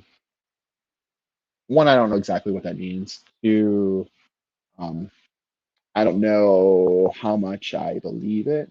So if it's like, hey, you have quality soap at your car wash, therefore old customers are happy and it brings in new ones. I can kind of see that. This isn't exactly saying that to me, but like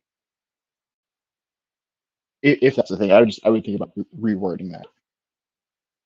I know that like when I go to a car wash, I'm not thinking, oh, what is the quality of their soap so much. It's like, is it convenient? Is it fast? Is it reliable? Is it gonna mess up my car? I'm sure there are people who are a little bit more finicky about it. That probably isn't your average customer. And so I wonder how many people who are on the car wash business side of it are thinking of like product quality as a super directly correlated um, input to customer satisfaction. I'm sure it does to an extent, but of all the things you could say if you're going to have three bullets, I kind of wonder a bit, is this like one of the three strongest? Um, our products, great, show them stuff that you sell. Um, our line of products that can increase your revenue in 5.x in just 2 months without requiring major changes or investments. Um, I would be very careful about statements like that, like because revenue is an input function, and you can't control how many people go to their car wash. Um, and so, unless like there is some crazy thing, like there is crack in this soap in the air, and so people feel really good when they go through the car wash and they're going to tell their friends about it. I would not feel super confident that changing up the soap is going to increase their input revenue. Um, you could say something in the other direction though, where it's like, oh, decrease the amount of money you spend on your products, which then increases your bottom line. Like that's something you could say. If you feel like your products are priced, so much lower. But revenue, I think you have to make the case much more to say that, changing up a soap or changing up some other product is going to increase the amount of money that's coming in by that much. Because 5x is a lot. We get some testimonials. What are clients saying? It completely changed the way I work.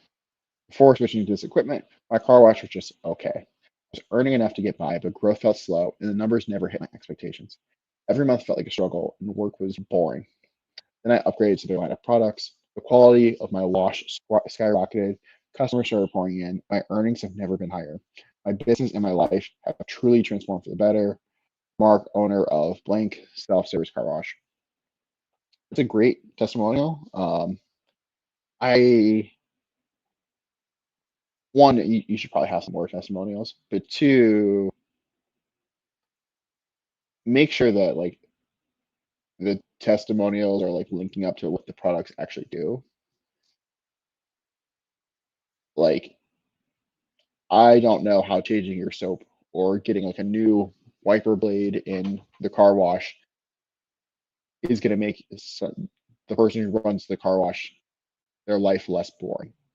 You know, um, like all this stuff about working a struggle and not hitting your numbers or whatever makes sense to talk about when they're related to spending so much on these other products that aren't as effective or don't work as much or don't work as well, blah blah blah. Like that makes sense. Um, but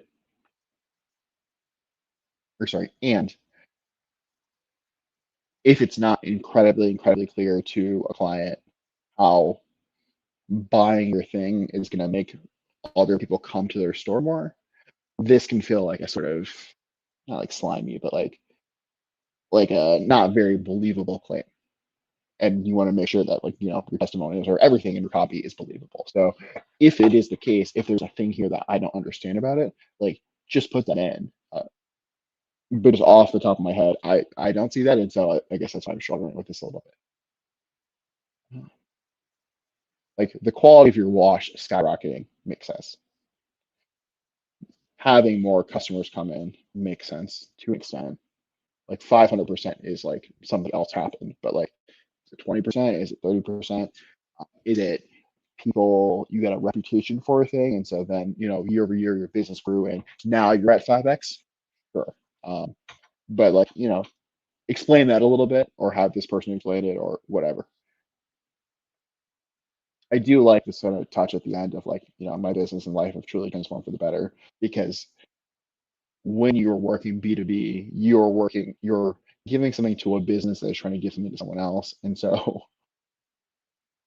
helping them achieve their dreams and aspirations is a great thing too, because then it kind of gets passed down, yada, yada, yada. So all the stuff we're talking about before still applies, even if you're just serving another business.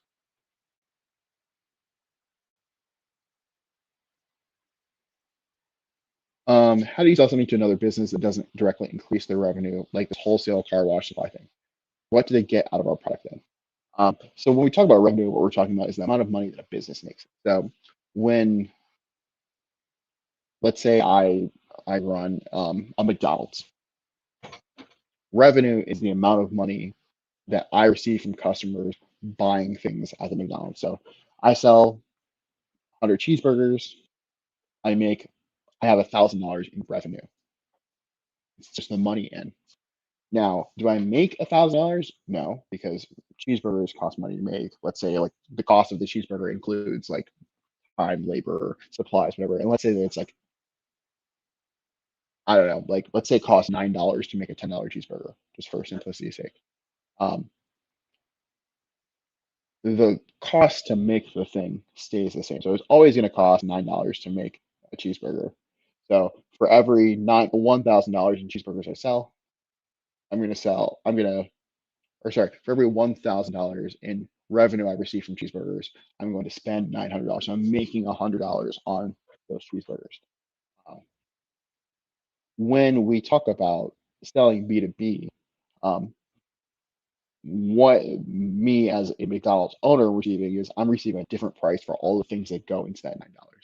So let's say this is like a lettuce company or something, and the price of their lettuce is such that now instead of my cheeseburgers costing um, $9 to make, they cost $8 to make. Well, now I'm making $200 for $1,000 in revenue coming in. Um, but my amount of revenue has not changed. It's still people are still paying me $1,000. It's just my profit has doubled from 100 to 200. So the B2B sales numbers matter because they might not increase your revenue, but they're going to increase your profit margin, and that's what you make money on. So the point of, or what people get out of product lines B2B is you're either getting you know, more access to something. And so like let's say you need to buy something at bulk, someone might be able to supply you something at a better rate at bulk. They might be offering you better price points. They might be offering you better quality in products. So let's say I get super fancy lettuce, and so now I can charge $20 instead of $10 for my cheeseburger. That would increase revenue if I'm increasing my price point. But I could also have nicer lettuce and not increase my price point, and revenue could stay the same. Or maybe people are going to buy more. People are going to buy them because they notice I got that fancy lettuce. So sometimes like those B2B sales and how they change your product, or like your sort of like pipeline of like how you deliver your services can affect revenue, but they don't have to, which is the point. Yeah. So like in this situation, be increasing their profit by decreasing cost of goods sold. Exactly. That's not to say that it can't affect revenue, but it doesn't have to. And so like when I read something like when I read a promise that's like you're going to change your soap, or you're going to change your like something about your self-service thing, and revenue is going to increase by 500%. That's like a really crazy number, because I'm like, how is it going to bring in 5x money just by changing this one simple thing? Because that's going to be a function of like so many other things.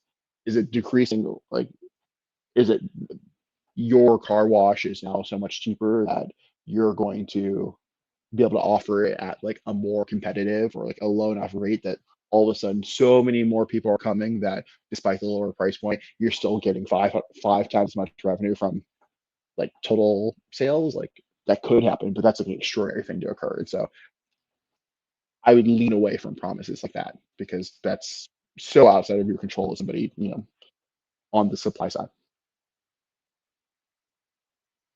Thank you for coming to my TED Talk. um, but yeah, we're actually like almost about 2 hours. So I think that's a good place to cut the stream for today. Um, thank you guys so much for coming. It's always a blast to do these. I'm so happy to be back. I will probably be back in another few weeks to do another one of these. If you want your copy, if you want your copy submitted or to be reviewed, you can join at patreon.com/to copy that show and sign up, and you can critique your copy as well as get access to some secret Discord channels and fun stuff like that. And if you don't want to do that, that's also fine. We still love you. And yeah. Oh, okay. Let's talk about this. So, hey, Luca here. I think that you're right, but like our chemicals are on the higher end, and we try to sell the quality, not the price. Okay, great. Yeah. So like we also sent mails though. They're in the file. I don't see them, but that's fine. Like, no, look, that makes sense, because like what you could also do is you can raise prices. You can have a higher quality service, custom finishes. The one thing that can happen is you can also like supply things or sell people new things that they don't already have, so they can offer new, better services. Left tabs. I'm so sorry. There's two emails. Okay. Okay. Sorry. Back up. We'll not quite end the stream. And we'll ridiculous. And this. Okay, cool. So context for 2 emails. Okay, two written. So one, you run these. So you can get more profit out of your self-service car wash. You want your self-service car wash to make you more money. Okay, cool. Hello, person. Do you want to get more out of your car wash? Because I think you definitely can, and I have a way that can help you do it. I've already been working with failure owners of self-service car washes and have seen them get repeat and new customers in their car wash because they said, yes, I think I can get more out of my business. Without wasting your time, I'll tell you what I'm all about. Um, punctuate period as for you. My name is Lazar. I want to provide you with the highest quality car wash products. Not some made in China, wide use stuff that gets pumped out for a couple cents and doesn't do shit. I mean, products that really make people notice how much better the car looks compared to the last time. People keep coming back to your car wash because that's where the best washing and waxing is. It means more revenue for you each month without any significant investments. My products might seem unnecessary to you right now because you're already set up, but making the switch from already products that do the trick to one of the best out there significantly pays off more each month. So, name if you're interested in getting the most out of your business, give me a call at this number. I'd love to hear from you. Best regards, Lazar. Great, perfect example of what we're talking about. Thank you for telling me those emails are there.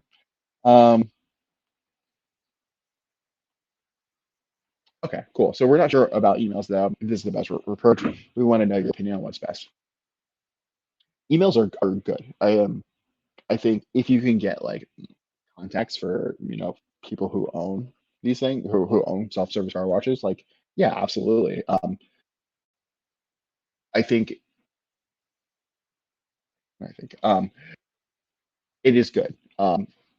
It's cold outreach, and so your hit rate might be like relatively low. But I think if you have a solid value proposition, then like yeah, that can be very effective. It can generate new business for you extremely cheaply because it's basically free, other than the time you spend writing and sending emails. Um, I would definitely like think about how you can be the most persuasive in as little time as possible. Um, and I might like rephrase this a little bit. So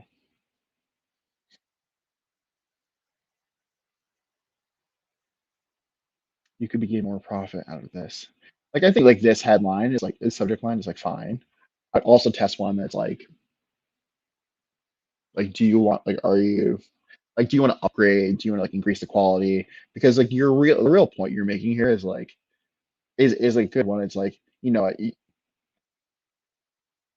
there is incentive to like minimize cost of goods sold so much. Um, and where that can lead you is to this sort of what do you say like this made in China wide usage like place. It's like not super high quality but relatively cheap, and so you can increase profit that way.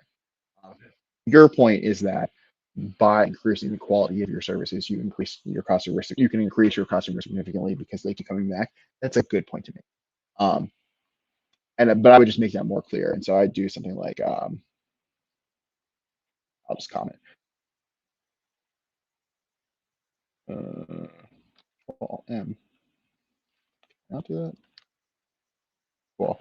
So I do something like,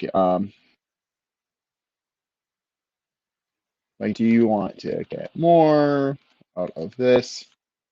And acknowledge like there's pressure to know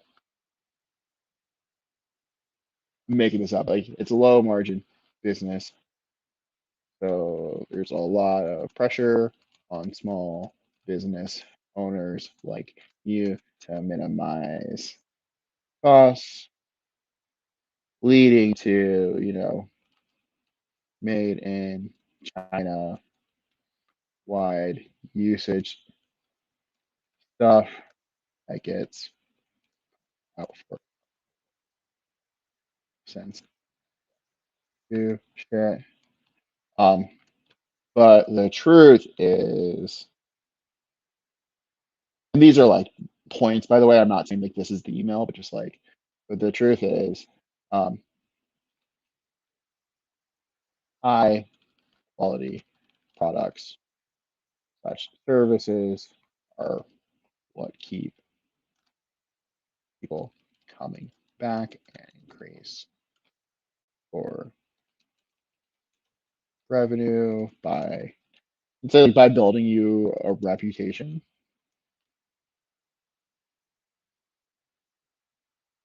blah, blah, blah.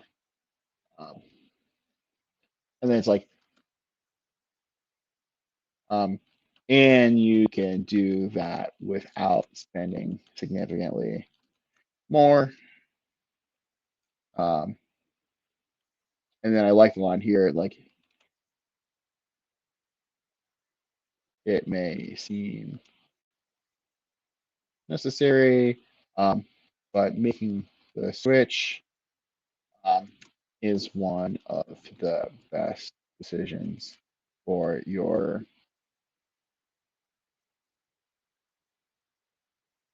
health,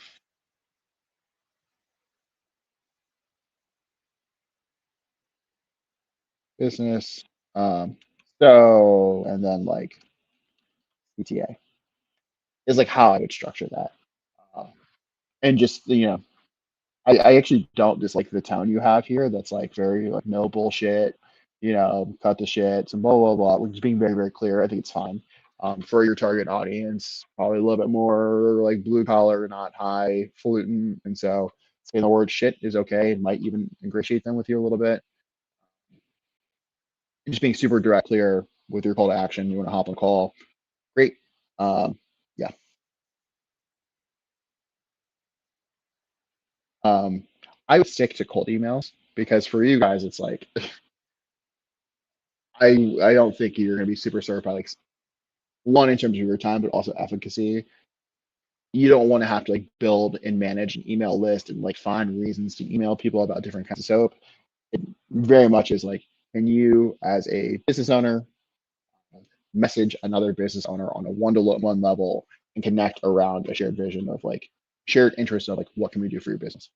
If they say yes to that, and you just engage in a deal and continue that relationship. If they're not interested or they ghost you, it's fine. You can let it go. There's so many people who own these businesses. It's not like there's only five in the country, and so like your pool of people is very large. So I would not waste your time trying to like figure out what kind of content, what kind of value can we provide today. There might be some people who reply to you like, "Hey, like sell me on this," and you should be ready to like answer those questions. But it should not be like a do not go down the route of like trying to like serve value emails to a bunch of people who are probably barely reading emails. Um, best way to get leads for this. I mean, for I don't know how big your business is, but like um, I would honestly like my personal hack for this would be like, can you find some Facebook groups with or like Reddit groups or something with people who own car washes?